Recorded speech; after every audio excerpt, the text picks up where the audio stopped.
लापरवाही बार बार होती है और सियासत भी होती है, लेकिन अब आपको बताते हैं ग्राफिक्स के जरिए कि पिछले एक साल में कितने बड़े हादसे हुए और कहां पर हुए। देखिए दिन बता रहे हैं आपको, 2 जून 2023 बालासोर ओडिशा में हादसा हुआ था। 296 लोगों की मौत हो गई थी और 1200 के करीब लोग घायल हो गए थे। इतना बड़ा हादसा, अभी उसके जख्म भी नहीं भरे कि पश्चिम बंगाल में भी हादसा हुआ। 29 अक्टूबर 2023 विजयनगरम आंध्र प्रदेश में ट्रेन हादसा हुआ था। कुल 14 लोगों की मौत, 50 लोग घायल। आंकड़े आपको लगातार बता रहे हैं कि कब हुआ था, कहां पर हुआ था, कितने लोगों की मौत हुई। और इसके अलावा 28 फरवरी 2024 की बात करें, जामताड़ा झारखंड में ट्रेन हादसा हुआ था जिसमें 2 लोगों की मौत हो गई थी। तो पिछले एक साल की हम आपको लगातार जानकारी दे रहे हैं कि आखिर कौन कौन से बड़े हादसे कहां पर हुए। और देखिए सबसे बड़ी बात, कई लोगों की जान चली गई, कई लोग घायल हो गए और उसके बावजूद भी लापरवाही सामने आती है और उसके बावजूद राजनीति भी जमकर होती है। तो कई सवाल यहां पर खड़े होते हैं और फिलहाल आंकड़ों के जरिए आपको बता रहे हैं हम। 11 अक्टूबर 2023 बक्सर बिहार में हादसा हुआ था, 4 लोगों की मौत, 60 लोग यहां पर घायल हो गए थे। 17 फरवरी की बात करें, नई दिल्ली जगह थी, जान का कोई नुकसान नहीं हुआ, लेकिन यह भी एक बड़ा ट्रेन हादसा था। गनीमत रही, किसी की मौत नहीं हुई, कोई घायल नहीं हुआ। 18 जनवरी 2024 को गमरिया झारखंड में हादसा हुआ था जिसमें कुल 4 लोगों की मौत हो गई थी।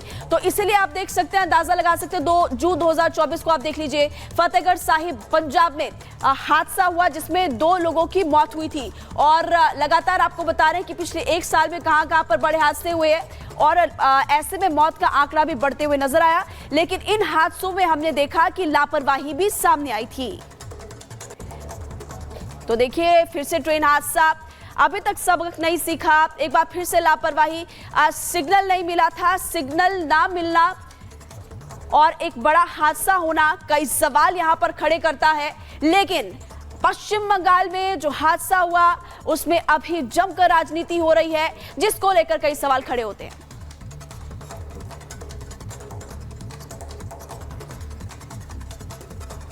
चलिए अब बात करते हैं गांधी परिवार की प्राइवेट लिमिटेड कंपनी की। दरअसल राहुल गांधी ने वायनाड सीट छोड़ दी।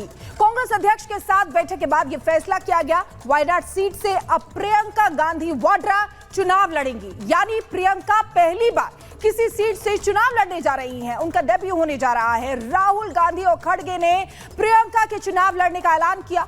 6 महीने के अंदर वायनाड में उपचुनाव होने हैं। अब बीजेपी ने वायनाड सीट छोड़ने पर हमला बोला है। बीजेपी का कहना है कि कांग्रेस पार्टी नहीं बल्कि पारिवारिक कंपनी है। सोनिया राज्यसभा में होंगी, राहुल प्रियंका लोकसभा में, यानी गांधी परिवार के तीनों सदस्य सदन में होंगे। बीजेपी सीधे तौर पर कह रही है कि गांधी परिवार में परिवारवाद चरम पर है। क्या है खबर, विस्तार से बताएगी मेरी सहयोगी महिमा। बिल्कुल, देखिए कई सवाल यहाँ पर खड़े होते हैं, इसलिए आप देख सकते हैं कि गांधी परिवार की प्राइवेट लिमिटेड कंपनी, ये सवाल पूछा जा रहा है। दावा किया जाता है कि कांग्रेस देश की सबसे पुरानी पार्टी है, लेकिन कांग्रेस के इतिहास में पन्ना पलटे तो इसके हर एक पन्ने पर लिखा हुआ है कि गांधी परिवार की प्राइवेट लिमिटेड कंपनी। जी हाँ, क्यों ये आरोप लग रहे हैं, आखिर क्यों ऐसा हो रहा है, आपको एक रिपोर्ट के जरिए समझाते हैं।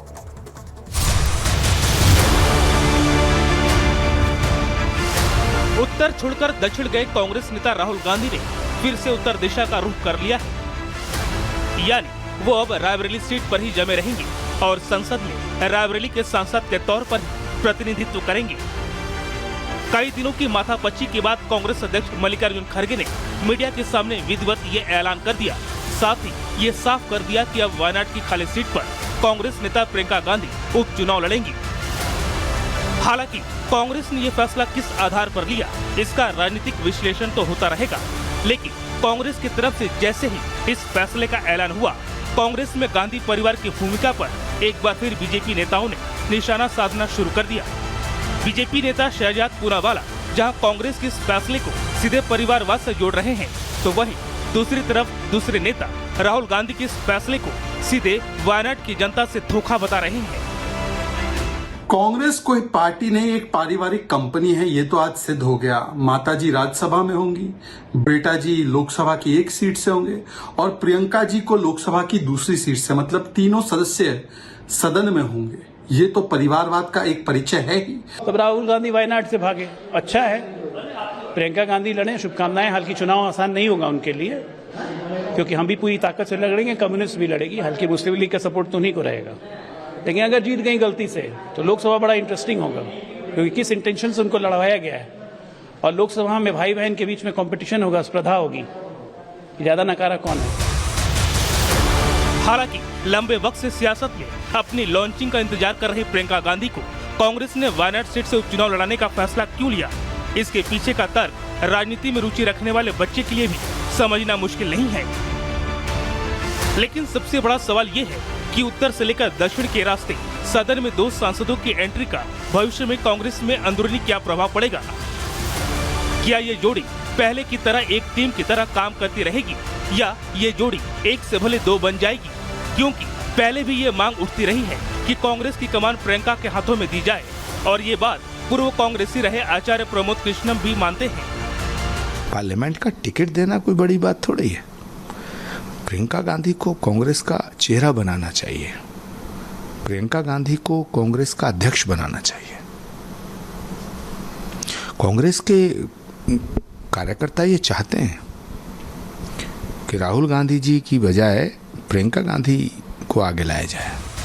कुल मिलाकर कांग्रेस ने इस फैसले से कांग्रेस की पारंपरिक सीट के साथ साथ साउथ की बैसाखी को भी बचाए रखने का दांव खेला है, जिसकी वजह भी अच्छे से समझ आती है। लेकिन सवाल उठता है कि क्या भाई बहन की ये जोड़ी संसद पहुंचकर जनता का वो भरोसा जीत पाएगी, वो भी तब जब इन पर परिवारवाद का ठप्पा भी है और सामने मोदी शाह के जोड़े जैसे अनुभवी रणनीतिकार हैं, जो हर एक मुद्दे पर सियासी दुश्मनों की बखिया उधेरना अच्छे से जानते हैं। Bureau report, Republic Bharat. तो देखिए, आपने रिपोर्ट के जरिए देखा कि किस तरह से सवाल यहाँ पर खड़े हो रहे हैं और अभी भी कई सवाल पूछे जा रहे हैं गांधी परिवार से। बात करेंगे तीसरी बड़ी खबर की, जो कि मणिपुर में शांति बहाली की कवायद से जुड़ी हुई है। गृह मंत्री अमित शाह ने खुद मोर्चा संभाला है। शांति बहाली के लिए शाह ने हाई लेवल मीटिंग की। मैतेई और कुकी विवाद से निपटने का प्लान यहाँ पर तैयार किया गया। जरूरत पड़ने पर केंद्रीय बलों की तैनाती यहाँ पर की जाएगी। ताकत और सामंजस्य से शांति बहाली होगी। तो देखिए, आपको इसके बारे में और ज्यादा जानकारी विस्तार से देते हैं। तो आतंकवाद और उग्रवाद से निपटने के लिए गृह मंत्री अमित शाह ने फुल प्रूफ प्लान तैयार कर लिया है। जम्मू कश्मीर में आतंकवाद पर प्रहार का प्लान तैयार करने के बाद शाह का मणिपुर शांति प्लान भी तैयार है। रिपोर्ट आपको दिखाते हैं।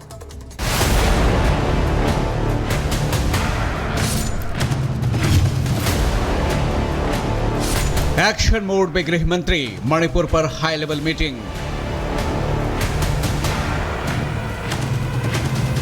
शाह का प्लान तैयार, मणिपुर के बदलेंगे हालात।